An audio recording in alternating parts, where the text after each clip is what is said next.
Hello guys, welcome to this section. This section is based on arrays. So what is an array? Okay. So an array is the collection of similar types of data items stored at contiguous memory locations. Okay.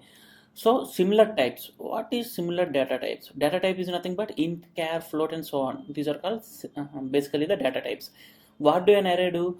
The array will store the collection of the items. Okay, so when we are declaring integers multiple times, int a, int b, int c, instead of declaring it multiple times, we can store all those in a sequence manner, that is the continuous memory locations. We can store the whole data of an array in continuous memory locations, but the same types of data types. Okay, arrays can store primitive data types such as int, char, float, double, etc.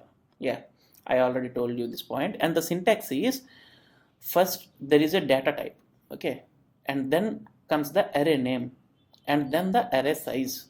Okay, the data type may be int, char, float, double, anything, any data type, and we have to declare a name, any name, and then the size of an array.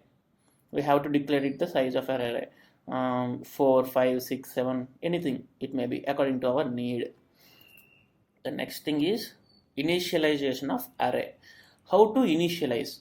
We can initialize the array in both the ways. We can initialize it by one by one manner, or we can initialize it by in a single statement. Okay, so initialization, int is a data type. Okay, marks is the name of the array, 3 is the size.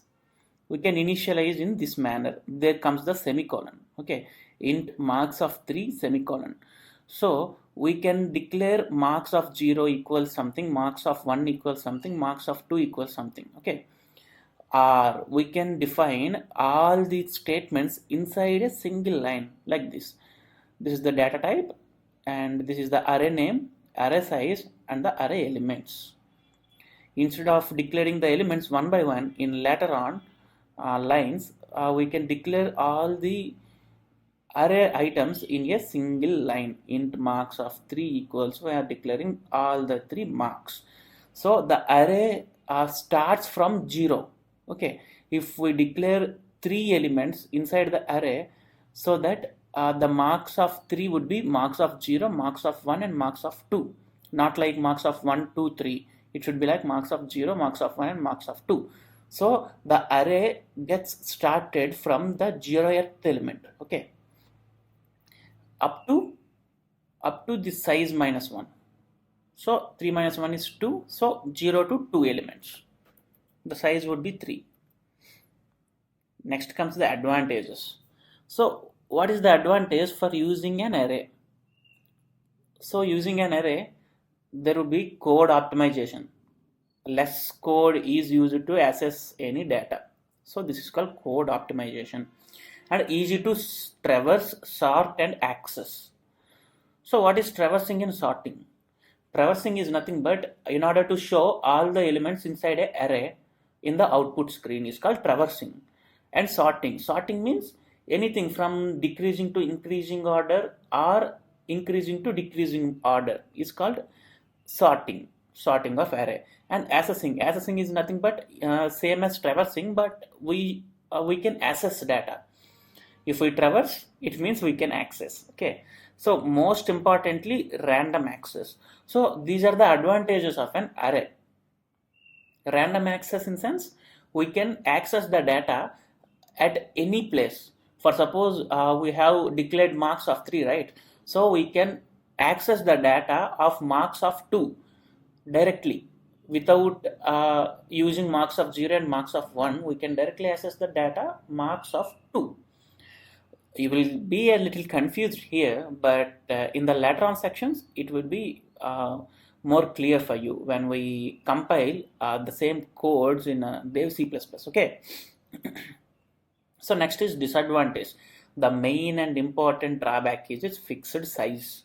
Okay, the size of an array is fixed. As I already told you in the before slides, marks of 3 means it can only store 3 marks. so we cannot extend the size of an array. Okay, so this is the main disadvantage. We have to fix the size of an array, and also the array can only store a particular type of data. We cannot store like in one array, like if we declare the array of size 3, array of 3, so in array of 0 we can store int, in array of 1 we cannot store char, and array of 2 we cannot store some other thing like a float. Okay, so we can store the same data types. We can store the array in the array the same data types. We cannot store multiple data types in the same array. So you'll get to know about each and everything in detail in later on videos when we discuss the same thing in Dev C++. Okay. Okay. This is a brief introduction about the arrays. Okay. In the next section, we are going to see the Dev C++ compiler. We can do the practical things. Okay. So I hope you enjoyed this video. Thanks for watching.